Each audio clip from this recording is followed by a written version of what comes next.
I am Jacob Whitaker. That evening of November 14th, I had no idea my life would change forever.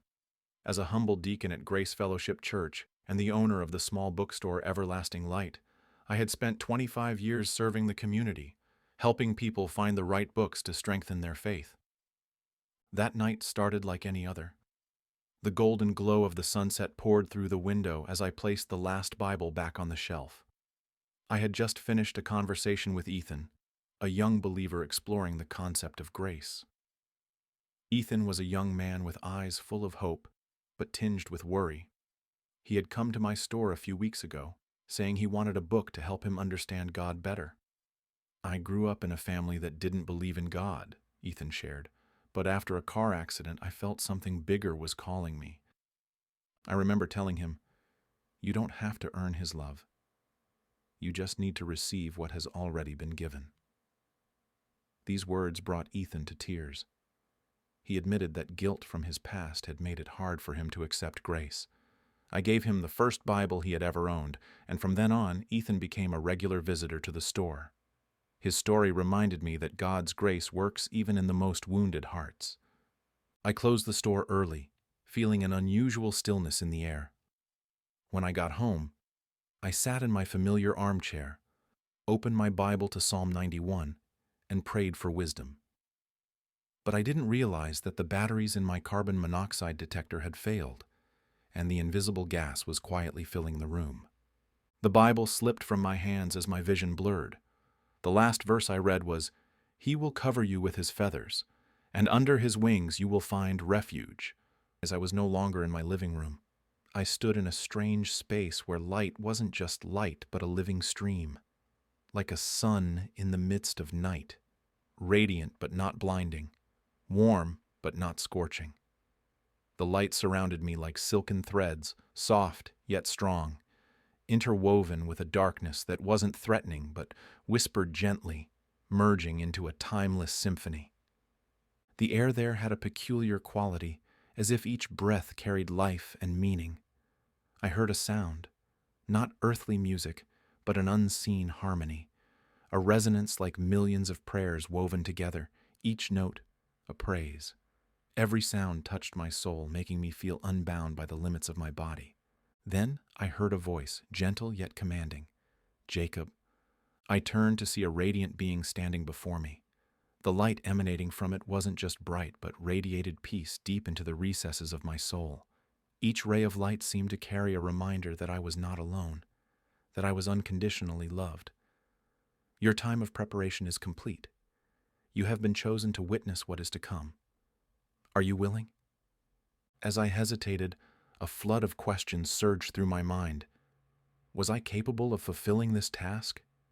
I was just an ordinary man, not a prophet or a great preacher. I recalled my failures, moments of doubting my own faith. Part of me wanted to say I was unworthy, that this mission should belong to someone stronger, wiser. But then I felt his presence envelop me like a warm cloak. "Jacob, I do not choose the perfect. I choose the willing." Those words were like cool water soothing my doubts. I took a deep breath, and though there was still some hesitation in my heart, I felt a strength not my own lifting me up. I said, my voice trembling but resolute, "Yes, I am willing." The being stepped aside, and I saw him. Jesus. Words cannot describe him. The light from him was like a river of light flowing endlessly, not blinding but a warm stream washing away every fear. His eyes looked at me with a love beyond description, as if I were the only person in the universe that mattered to him. He said, "Come, Jacob. I will show you the final hours of the world, so you may prepare my church." In this journey of revelation, I was shown not only the events of the final moments, but also their impact on those who would read this story. Jesus showed me groups of people gathering to pray in the future, their faith shining like beacons in the night. Some held Bibles in their hands, tears streaming down their faces as they read my testimony, feeling a call to return to Him. Others, seeking meaning amidst life's struggles, had their hearts softened by the story. He said, "This testimony will be like seeds, sown into good soil, and I will make them flourish. I saw images of people reading this story, small groups gathering together. A young man, tears streaming down his face, said, "I read this and knew it was a reminder for me. I must return to God." A mother led her children to kneel in prayer after finishing the story, and their faith radiated like an unquenchable flame. Now, Jesus showed me the world on the morning of the final day. At first glance, it seemed peaceful, but he pointed out subtle signs of significance. I saw angels moving across the sky, not to display themselves, but as quiet sentinels. They protected praying families, strengthening the weak. One angel placed a hand on the shoulder of a man kneeling in a church, helping him stand with a renewed faith. On earth, small signs began to appear. I saw strange lights flashing across the night sky before dawn, like heavenly candles illuminating the darkness. In another place, a child told his mother, "I dreamed of Jesus coming." He said, "Pay attention to this stillness. It is the moment I prepare great things." As time moved forward, I witnessed a global spiritual awakening. Entire communities felt an overwhelming urge to pray. In a small village, I saw people gathering in a church, staying up all night. They didn't know why, but their hearts were ignited with a new fire. He pointed to an elderly woman sharing her testimony of faith with a group of young people. "They need the wisdom of those who have walked before them," he said. "Her words will plant seeds of faith." When the countdown reached halfway, a miraculous event occurred. Every electronic device worldwide displayed a message: "Prepare, for the King is coming." The verse Revelation 22:12 appeared clearly in every language. People rushed into the streets, some kneeling in prayer immediately, others calling loved ones to seek forgiveness. Yet there were also skeptics trying to explain the event scientifically.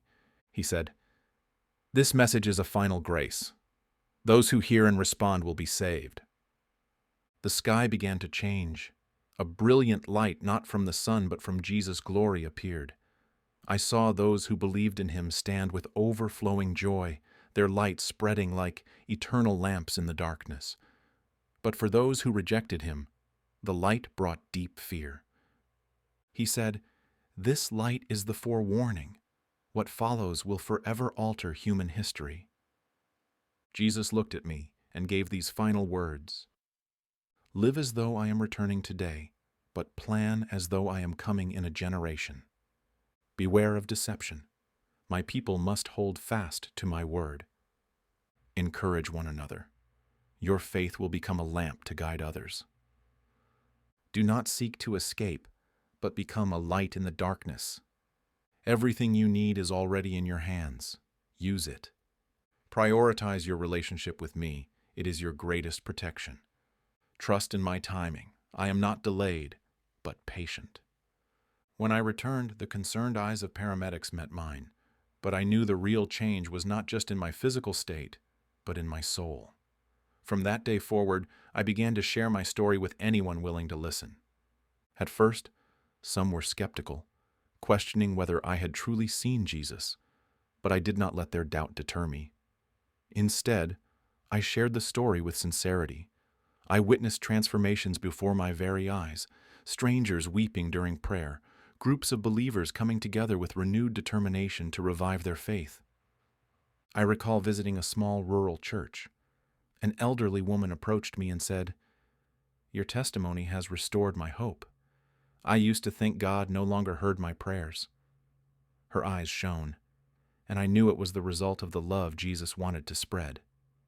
Throughout this journey, I saw communities restored, families reunited, and people once broken by the past find healing.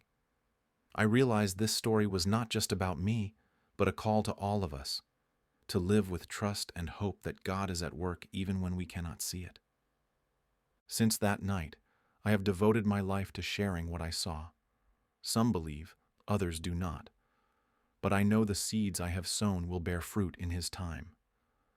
To those hearing this story, I want to say, the King is coming. Are you ready?